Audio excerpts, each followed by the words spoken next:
Assalamualaikum warahmatullahi wabarakatuh. Waalaikumsalam warahmatullahi wabarakatuh. Waalaikumsalam. Waalaikumsalam warahmatullahi.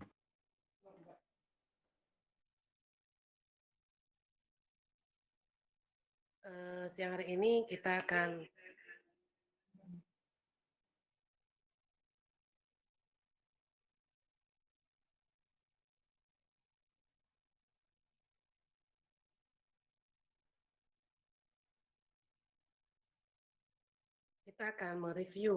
mereview secara ini materi yang akan diujikan pada hari Senin besok ya. Jadi untuk kelas AKT ujiannya adalah pada hari Senin pukul 10 kalau nggak salah Ibu ya. Iya atau tidak?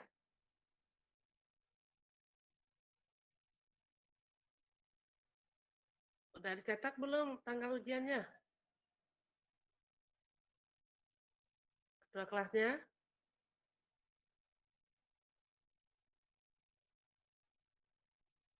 Halo. Ya Bu, benar Bu, Iya, Bu, jam 10.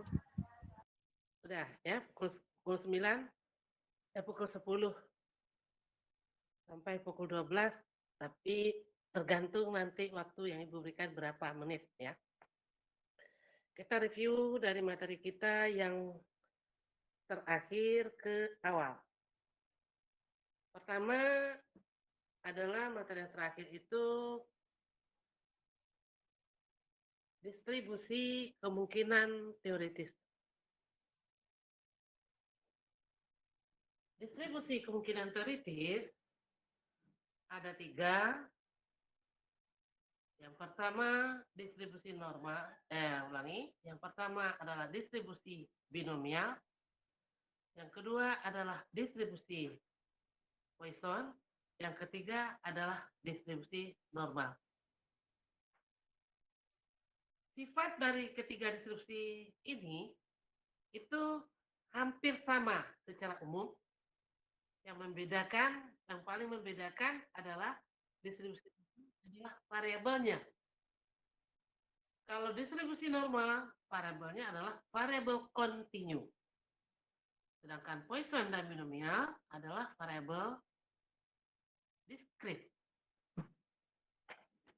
Nah, dalam hal ini kita bisa melakukan atau merubah variabel diskrit ke kontinu dengan cara transformasi, yaitu kalau datanya itu tunggal, berarti tambah dan kurang setengah.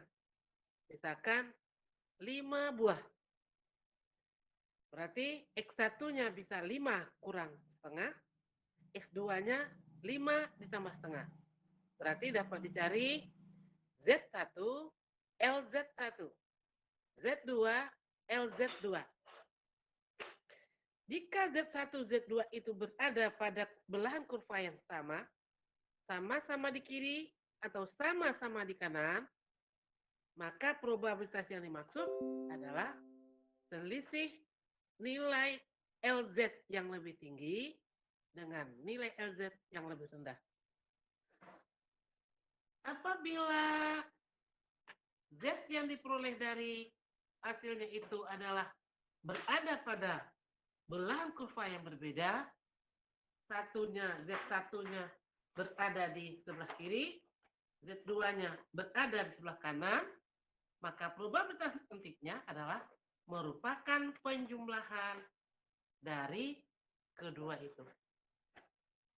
Nah, sekarang apabila lebih besar atau kecil dari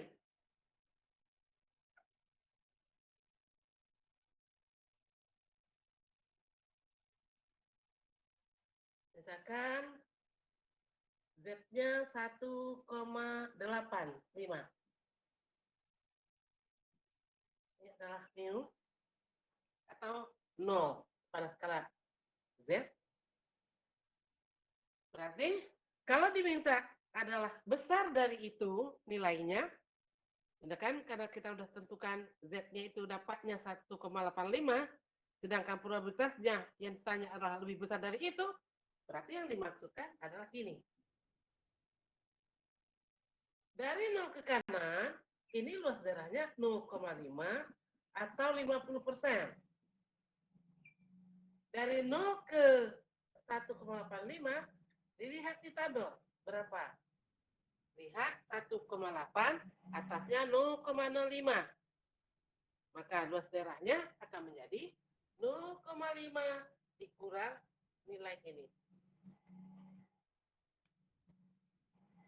Sekarang bagaimana kalau lebih kecil dari nilai Z yang kita peroleh? Berarti kalau lebih kecil, arahnya ke kanan. Berarti dari sini, ya arahnya ke kiri. Dari sini ke kiri. Dari 0 sampai 185 tadi LZ-nya bisa dicari. Coba. Siapa yang sudah dapat menentukan berapakah LZ-nya untuk Z sama dengan 1,85?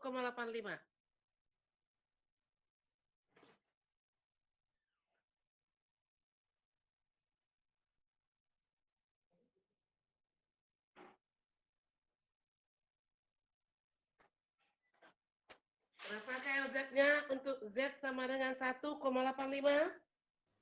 0,4678. 0,4678. Nah, kalau diminta lebih besar dari itu, berarti ditambah dengan 50% ini. 0,4678 ditambah 50%. Ya. Karena dia dikatakan kecil dari 1,85. Berarti ditambah dengan 0,5. Tetapi kalau besar dari 1,85, berarti yang ditanya ini. Berarti dari 0 ke kanan itu adalah 50%. Dari 0 sampai 1,85 Z 185 adalah 0,4678. Berarti dari 1,85 ke kanan adalah 0,5 dikurang ini. Tapi bila lebih kecil dari 1,85, arahnya ke kiri, berarti nilai LZ 1,85 ditambah 0,5. Nah, tadi Bunda sampaikan bagaimana merubah, ya. Misalkan tadi 5 ekor.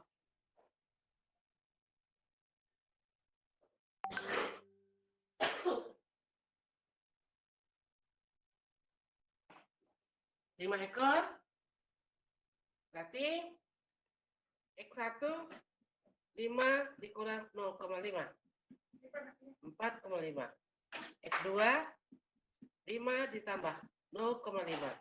Sama dengan 5,5. Berarti LZ1 Z1 dapat dicari adalah 4,5 dikurang X rata-rata bagi standar deviasi.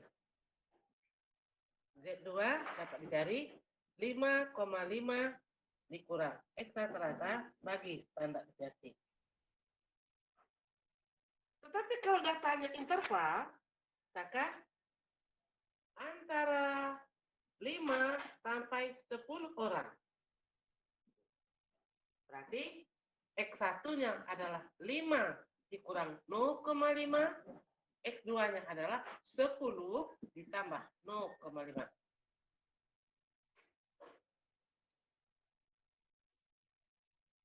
Apalagi yang bisa kita tentukan merubah binomial ke normal, yaitu rata-rata ini tidak lain adalah N dikali P. Sedangkan standar deviasi bagaimana? Akar dari N kali P kali Q. Nah, itu merubah dari pendekatan binomial ke distribusi normal. Bisa dipahami?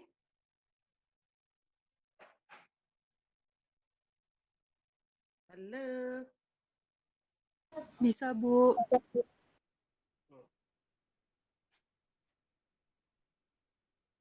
Sedangkan untuk Poisson, gampang membedakannya. N-nya itu sangat besar, probabilitas suksesnya sangat kecil. Mungkin juga pada ruang waktu tertentu, apakah per minggu, per hari, per tahun, dan sebagainya. Atau N-nya sangat besar, bahkan tidak terbatas. Kemudian kita lanjut lagi dengan probabilitas marginal.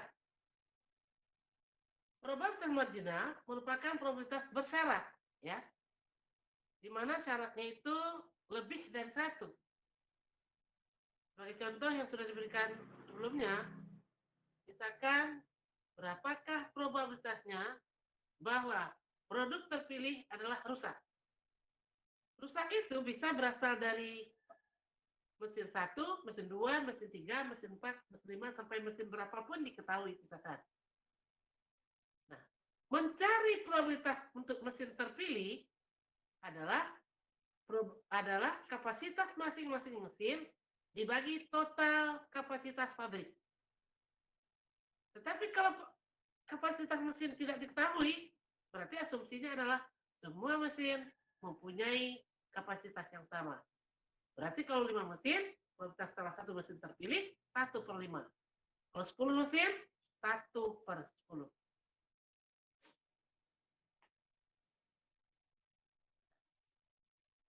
Berarti jika diketahui rusak dari mesin 1 berapa, mesin 2 berapa, dan seterusnya sampai mesin ke-10 misalkan, maka untuk menentukan berapa probabilitasnya bahwa produk terpilih yang dipilih secara acak itu adalah rusak, nah ini menjawabnya adalah dengan probabilitas marginal. Tetapi bila pertanyaan, berapakah probabilitasnya atau kemungkinannya produk terpilih rusak itu hasil mesin 1?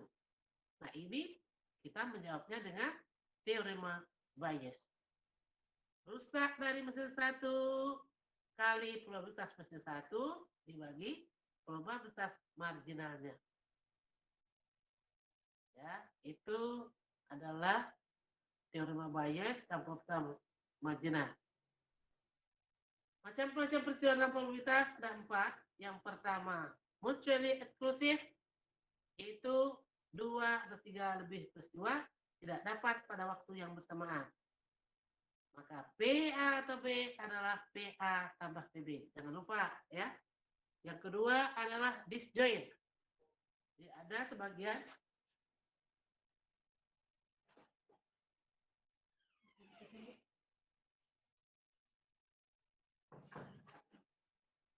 ada sebagian dari peristiwa itu yang bisa terjadi pada waktu yang bersamaan.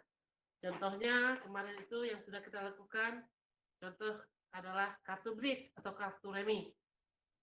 Jika probabilitas A adalah terpilihnya kartu diamond atau ajik, kemudian PB itu terpilihnya kartu as, maka disjointnya yang mana? As diamond.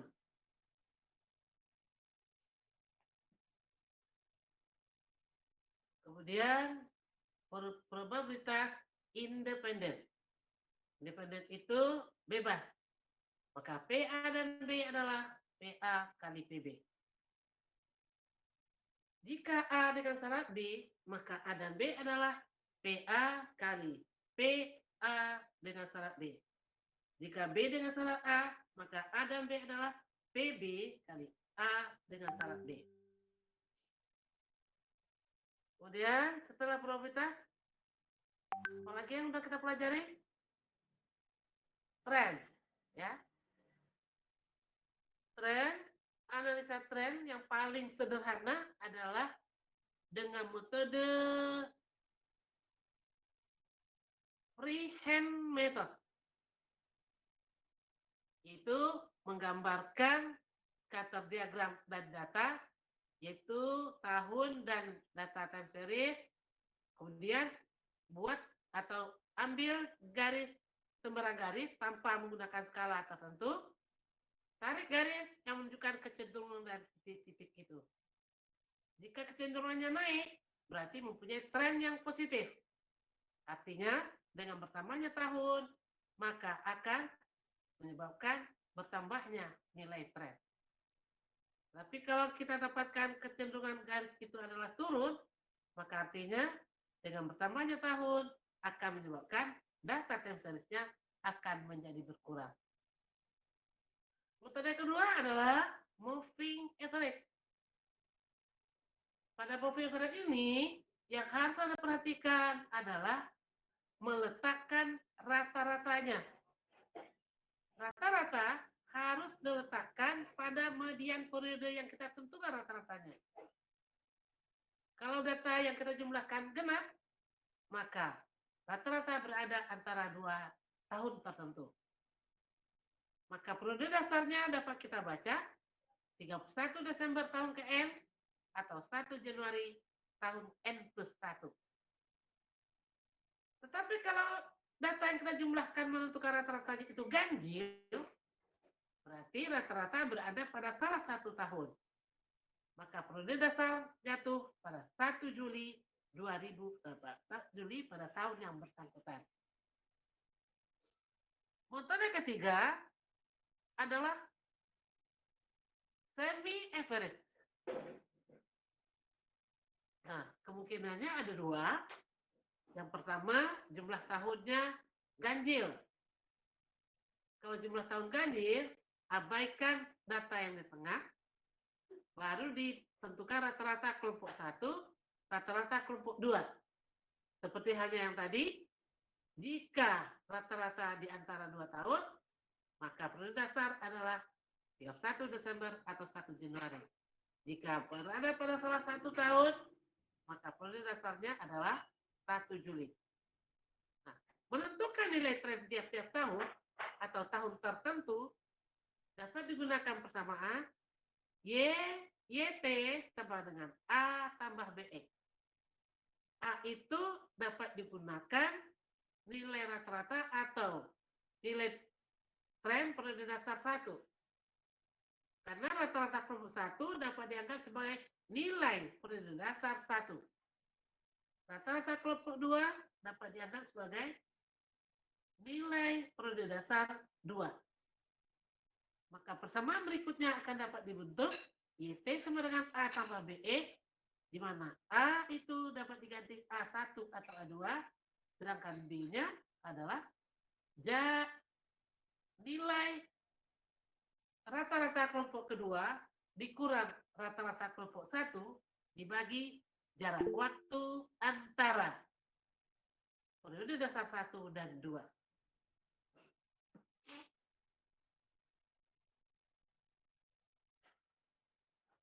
Yang terakhir untuk tren yaitu metode least square. Jangan lupa least square dari time series, least square dari regresi, rumusnya sama. Tetapi karena sigma X-nya itu 0, sehingga B-nya akan menjadi sigma XY dibagi sigma X kuadrat. Sedangkan konstanta A, sigma Y dibagi M atau banyaknya data. Nah, sedangkan pada korelasi, D itu rumusnya adalah M kali sigma XY dikurang sigma X kali sigma Y dibagi dengan N kali sigma X kuadrat dikurang sigma X dikuadratkan. Itu least square pada regresi. Jadi asal muasal least square pada time series sama. Tapi karena sigma X itu selalu kita dapatkan adalah 0, maka dapat dimudahkan, dipersingkat, yaitu B sama dengan sigma XY dibagi sigma X kuadrat.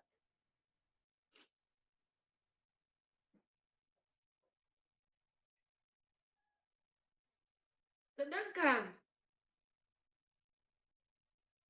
jika datanya jumlah tahun itu genap, berarti yang jelas menempatkan skala tahun itu untuk X sama dengan 0 itu diletakkan pada median periode. Jika 0 berada antara 2 tahun tertentu, berarti jarak atau skala X-nya untuk setiap satu tahun adalah 2. Jadi mulai 1, 3, 5, 7. Atau min 1, min 3, min 7, dan min 5, dan seterusnya ke atas. Tapi bila datanya ganjil, 0 berada pada salah satu tahun, maka skala X-nya setiap tahun sama dengan 1. Jadi 1, 2, 3, 4, 5, atau min 1, min 2, min 3, 4, 5, dan seterusnya.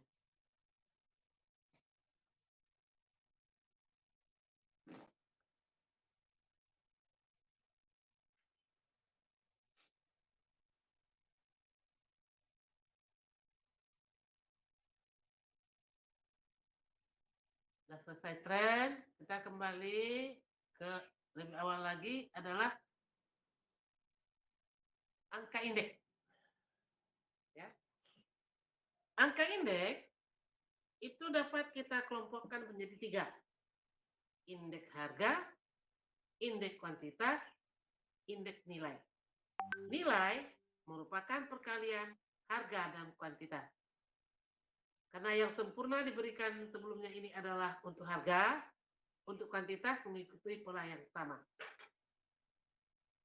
Dalam metode perhitungannya, angka indeks ini dapat kita kelompokkan menjadi 2. Yang pertama, indeks harga sederhana dan indeks harga tertimbang. Indeks harga sederhana dapat kita kelompokkan menjadi 3.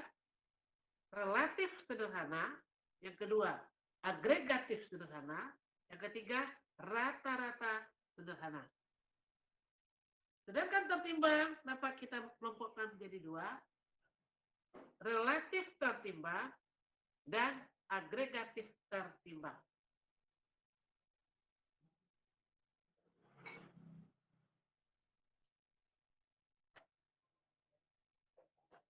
Untuk agregatif tertimbang, rumus umumnya adalah sigma PN kali W dibagi sigma Pno kali W. Sigma itu artinya jumlah. Jumlah itu harus dibelakangkan dibandingkan dengan kali, bagi, logaritma, ataupun pangkat.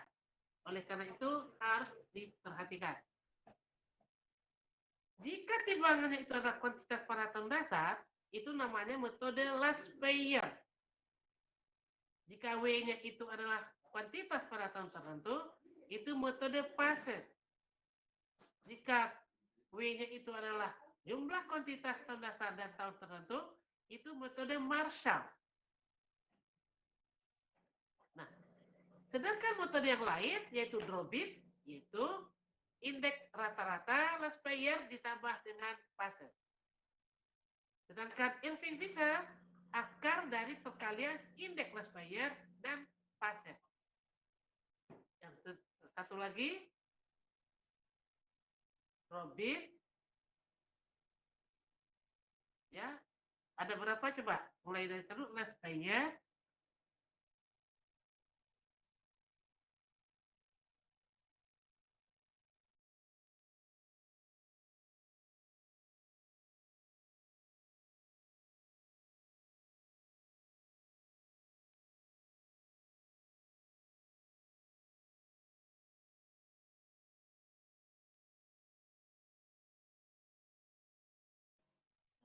Inilah Pak.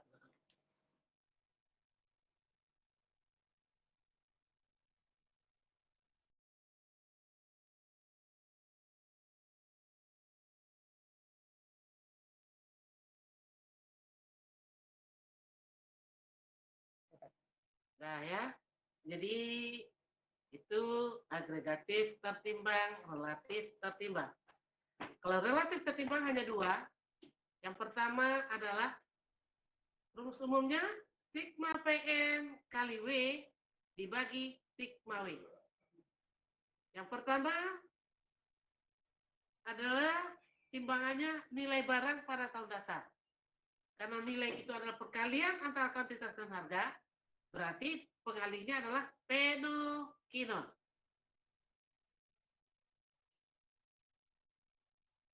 Itu metode Laspeyr. Kemudian metode yang kedua, Passer, yaitu PNQN. Jadi sigma PN kali PNQN dibagi sigma PNQN.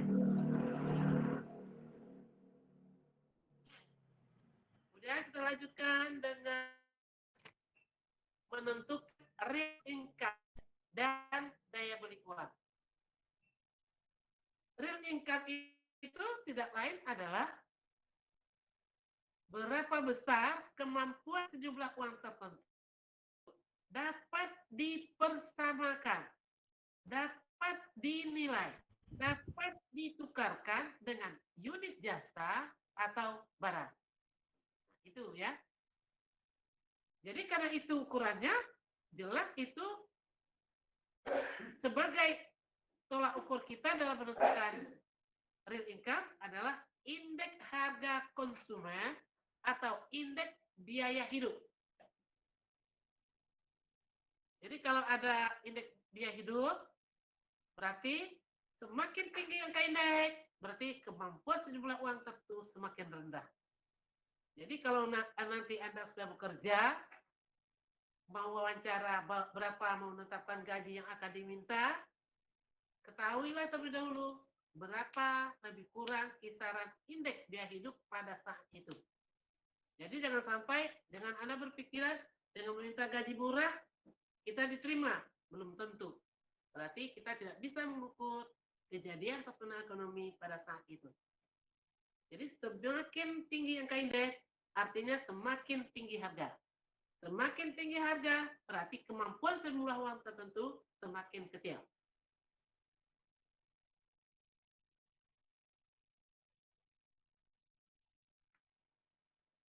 Nah, sedangkan DBU atau disebut juga daya beli uang itu adalah kemampuan unit terkecil dari mata uang tertentu. Itu rumusnya 1/IHK kali 100.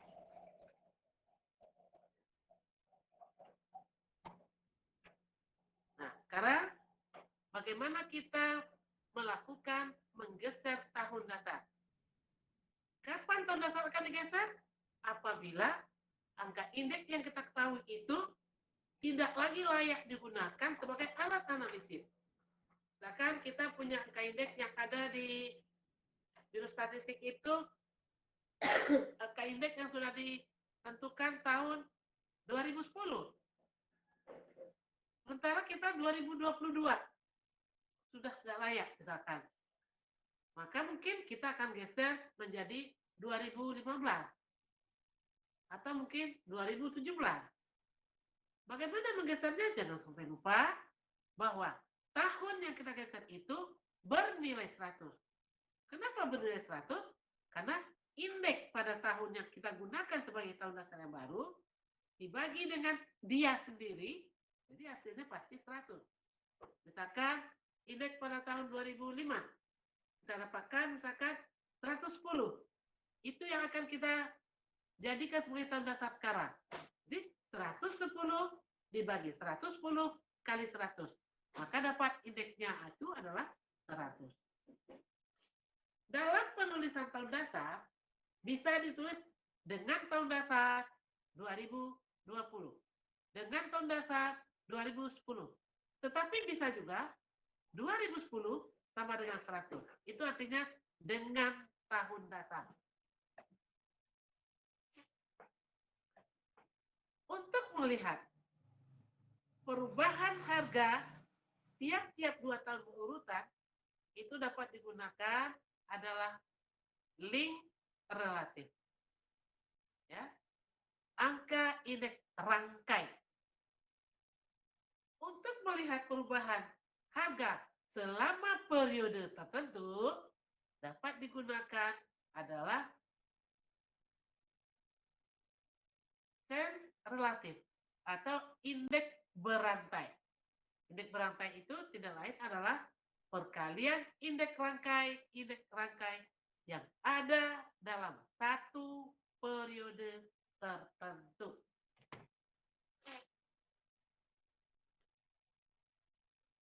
Kita lanjut lagi, regresi korelasi.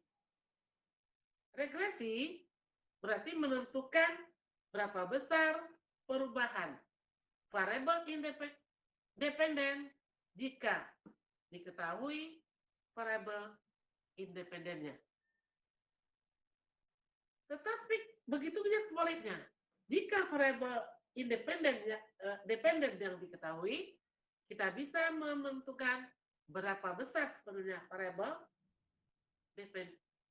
independennya. Tetapi kalau korelasi, kita ingin menentukan apakah positif atau negatif, kuat atau lemah, ya, positif atau negatif, kuat atau lemah, ada atau tidak hubungan antara satu variabel dengan variabel lainnya. Jadi kalau seandainya ditanya hanya korelasinya, Anda terbalik dalam mendefinisikan variabel X dan Y, itu tidak akan menjadi masalah.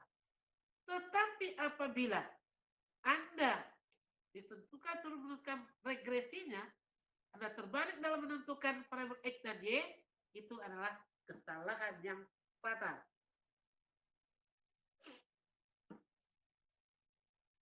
Kita mundur lagi, yaitu dispersi. Dispersi itu penyimpangan suatu data dari rata-ratanya. Yang lazim digunakan adalah standar deviasi, varian, bisa efek deviasi, apalagi range, bisa interquartile range, bisa deviasi kuartil, bisa koefisien variasi. Nah, koefisien variasi itu untuk menentukan kestabilan suatu data. Misalkan ada tiga kelompok data. Kelompok data A, B, dan C. Kelompok data A rata-ratanya misalkan 60. Standar deviasinya 5. Rata-rata kelompok B adalah 63. Standar deviasinya 8. Kelompok C rata-ratanya adalah 62. Standar deviasinya 7. Ya, kita coba misalkan. A rata-ratanya adalah 60. Standar deviasinya 5. 6 tadi ya. 6. Yang B rata-ratanya adalah 63. Standar deviasinya adalah 9. Yang C rata-ratanya adalah 62. Standar deviasinya adalah 8. Nah, coba lihat mana yang paling stabil kelompok data itu. Siapa yang jawab, sebutkan namanya.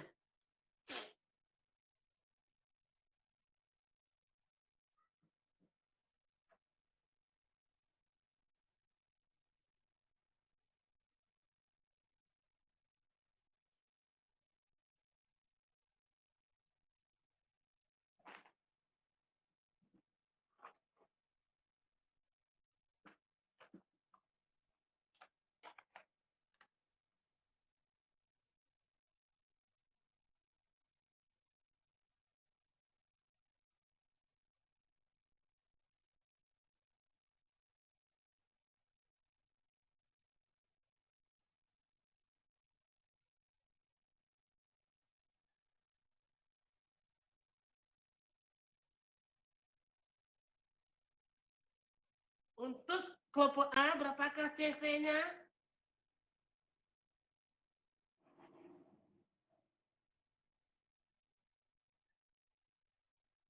CV adalah SD per rata-rata itu kali 100. Berapakah kelompok A CV-nya? 10, Bu. 10%. Kelompok B? 14,28%.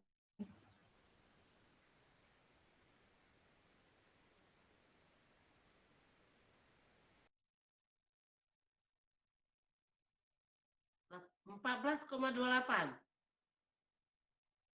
Kelompok C? Iya. 12,90%. 12,9%. Manakah yang lebih stabil datanya?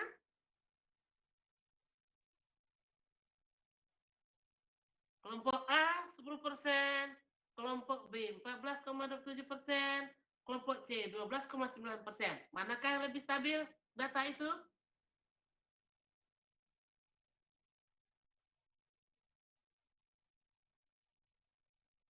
Kalau nggak bisa jawab, gimana ujian besok?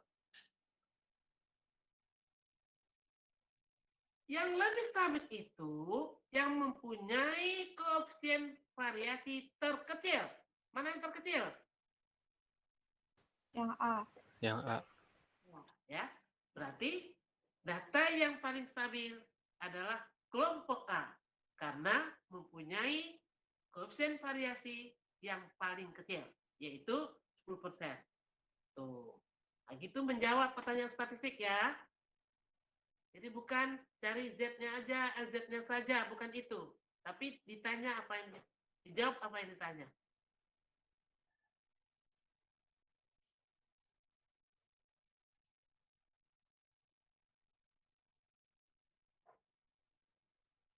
Dalam menentukan standar deviasi, ya, kita kembali ke dispersi ya.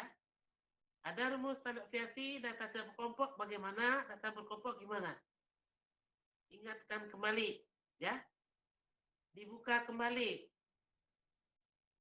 Karena standar deviasi itu ada kaitannya dengan materi yang lain. Jadi tidak mustahil jika dibutuhkan pada pelajaran yang terakhir, misalkan distribusi normal misalkan. Karena kita menyangkut distribusi normal. Ada standar deviasi, ada rata-rata hitung. Nah, jangan sampai lupa bagaimana menentukan rata-rata hitung. Gunakan cara pendek atau cara panjang menurut Anda yang mana yang lebih gampang. Kemudian ukuran gejala pusat. Ukuran gejala pusat itu menentukan di sekitar mana suatu data terdistribusi. Bisa kita gunakan rata-rata hitung, median, modus, desil, persentil, kuartil. Ya, urutannya adalah sepanjang bisa digunakan dengan rata-rata hitung yang mempunyai kedudukan pertama. Tapi kalau ada tabel yang terbuka misalkan, maka gunakan berikutnya median. Kalau ada frekuensinya yang ekstrem sifatnya, berarti gunakan modus.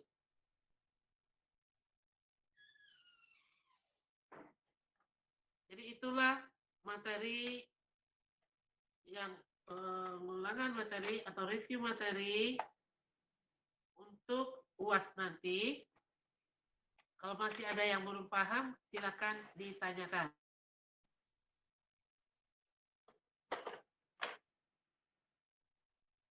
Yang perlu diperhatikan lagi adalah siapkan dari sekarang kertas folio bergaris ya. Tidak ada nanti yang menyerahkan dengan kertas catatan dengan binder, kertas binder. Ibu nggak mau terima.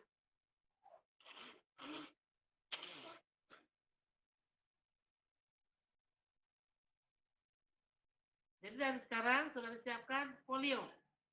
Jadi hari Senin itu jawaban langsung dikirim.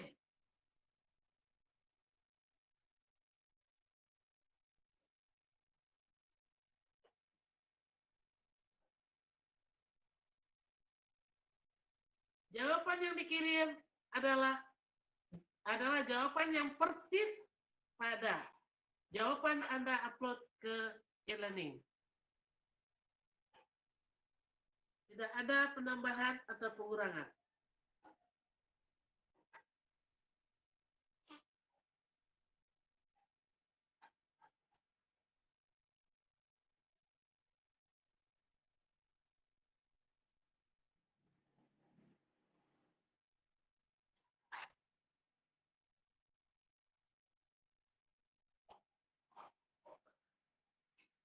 Kemudian buku tugas statistik juga sekalian dikirim berbarengan dengan lembar jawaban.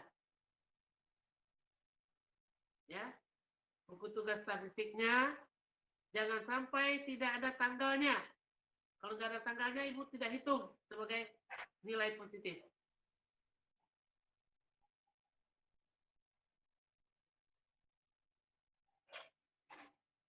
Ada yang ditanyakan? Silakan.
Ibu, saya izin bertanya, Bu. Silakan.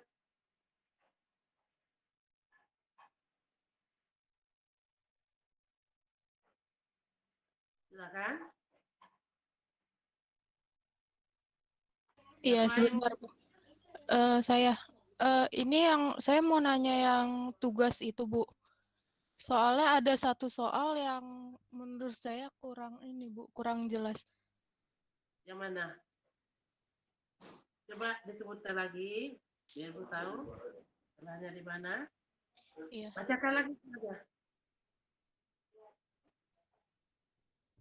Yang tugas 5 tanggal 21 bulan 4, Bu. Tolong dibacakan.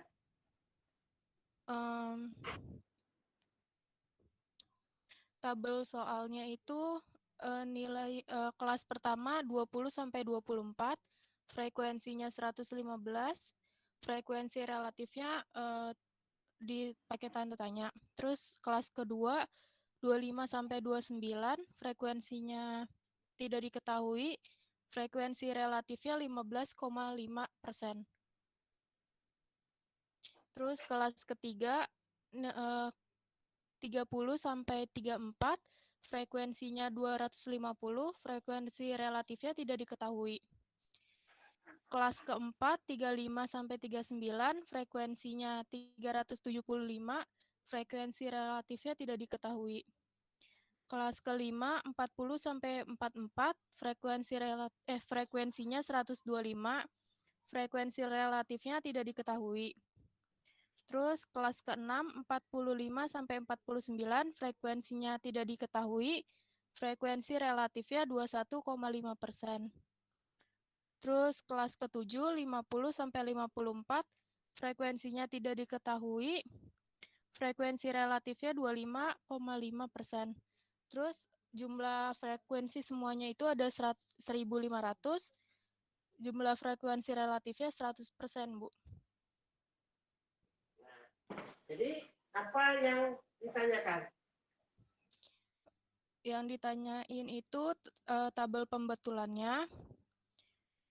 Nah, yang saya bingung di sini tuh tabel pembetulannya, Bu. Setelah saya cari, terus saya hitung jumlahnya lagi, itu bukan 1.500, Bu. Berapa dapatnya? 1.800 berapa gitu, Bu. Coba. Nah, coba patokannya ke persentase 100.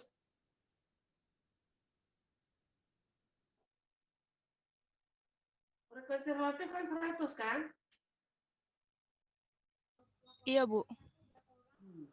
Tapi frekuensi relatifnya juga setelah saya cari adanya 120,5,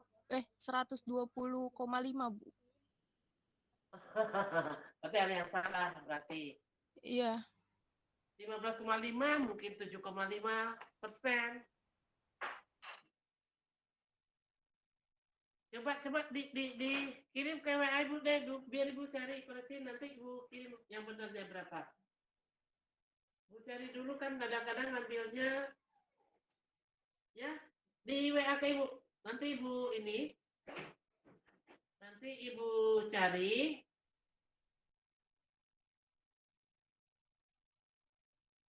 Siapa yang tanggung jawab? Coba, siapa yang mau tanggung jawab? Tadi siapa yang tanya? Saya, Bu. Clarissa, Bu. Ya, Clarissa. Nanti Clarissa kirim ke Ibu ya. Iya, Bu. Oke. Kirim ke Ibu, nanti Ibu kirim ke kelompok berapa yang benar frekuensi atau frekuensi latexnya ya. Selain dari itu ada lagi yang ditanyakan?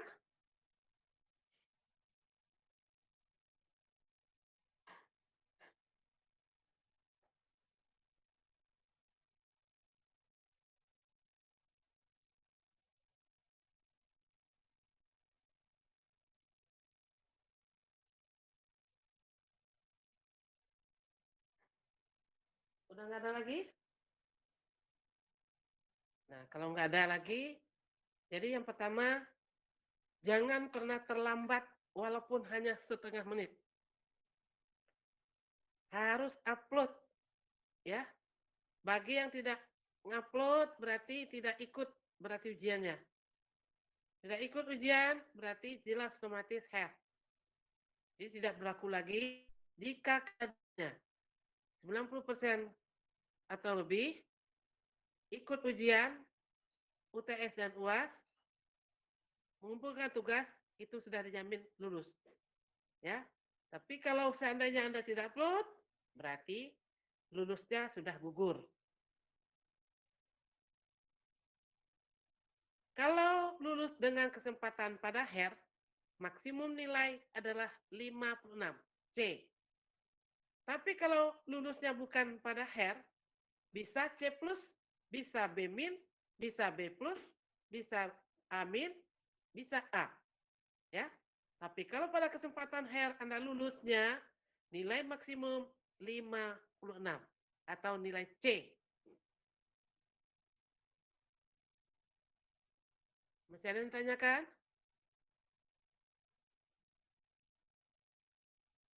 Sekali lagi, siapkan kertas folio bergaris mulai dari sekarang. Tidak ada yang menggunakan kertas buku kas yang besar itu dicopot ya, ditarik tengahnya itu sehingga berlubang-lubang nggak karuan ya. Persiapkanlah untuk ujian.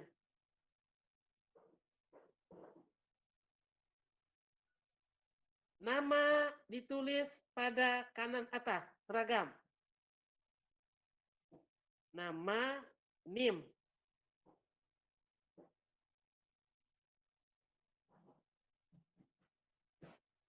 Tanggal ujiannya. Ada kan ditanyakan lagi?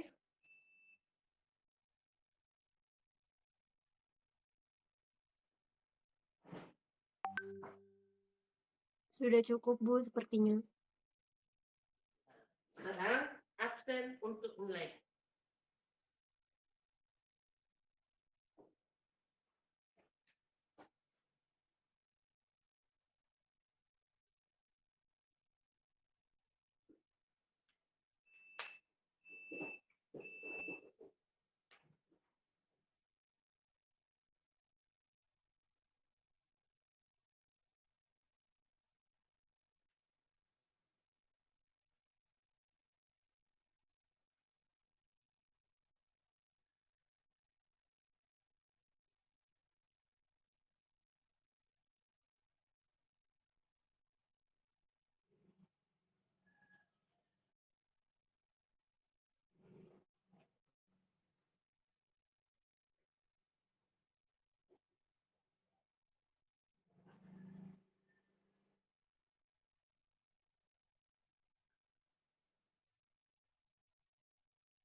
Adrik Davara.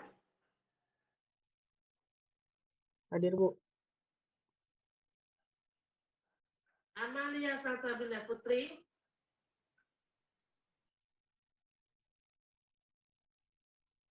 Anissa Fitri Kamalia. Hadir, Bu. Arik Runa Atala. Hadir, Bu. Ibu maaf Amalia iya.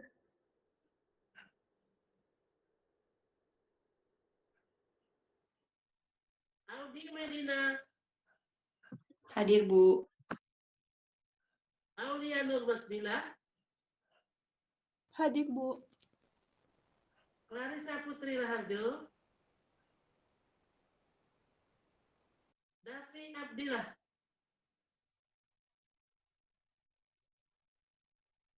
Davi Abdillah.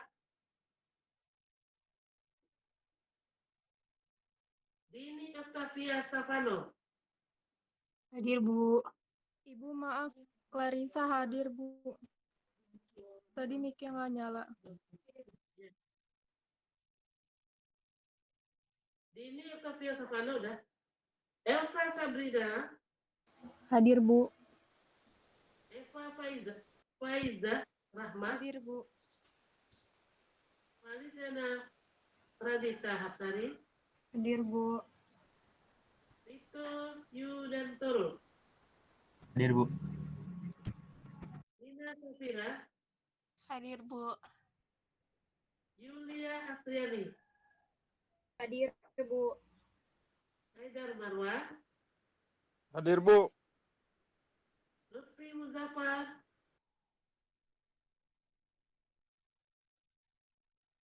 Muhammad Dafa Darmawan. Ada, Bu. Muhammad Dafa Aditya. Hadir, Bu. Ada. Nabila Atika Safitri. Hadir, Bu. Naswa Sabrina. Hadir, Bu. Naswa Diva Putri. Hadir, Bu. Nikola Sahala Panjaitan. Hadir, Bu. Nisa Diantara Ningrum. Hadir, Bu. Putri Farida Husnu. Hadir, Bu.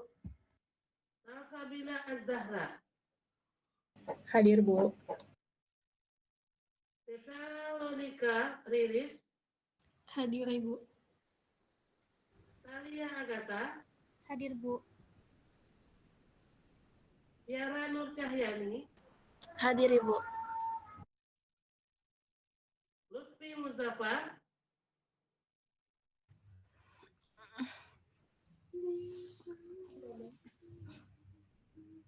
Amalia Sabila.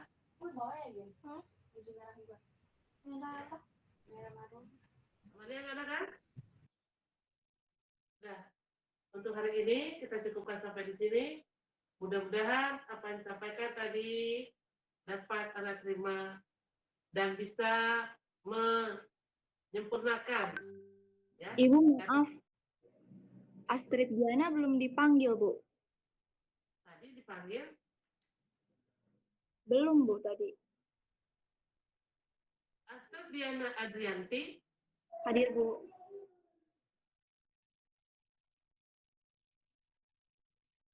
Amalia Salsabila.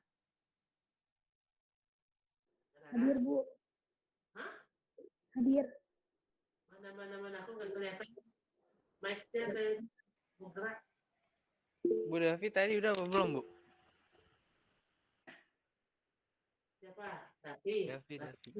Udah dipanggil. Mana dia? Hadir. Iya, tadi ngapain? Tadi mati, Bu, laptop saya. Amalia Salsabila Putri. Hadir, Bu. Tapi kenapa yang nggak kelihatan? Udah, yuk.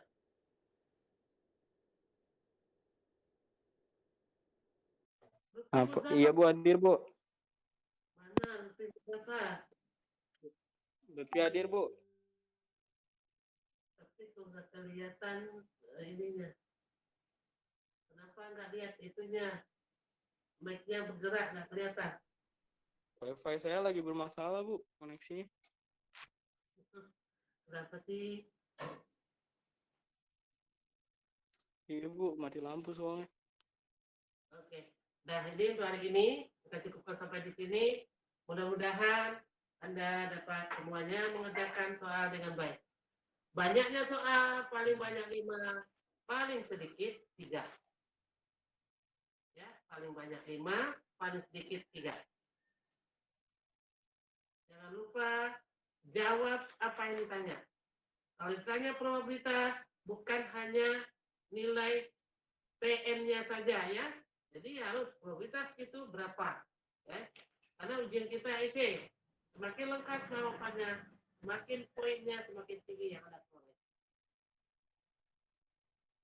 Sudah, gua akhiri perkuliahan pada yang hari ini. Akhiri, Assalamualaikum warahmatullahi wabarakatuh. Waalaikumsalam warahmatullahi wabarakatuh. Terima kasih, Bu. Sama-sama.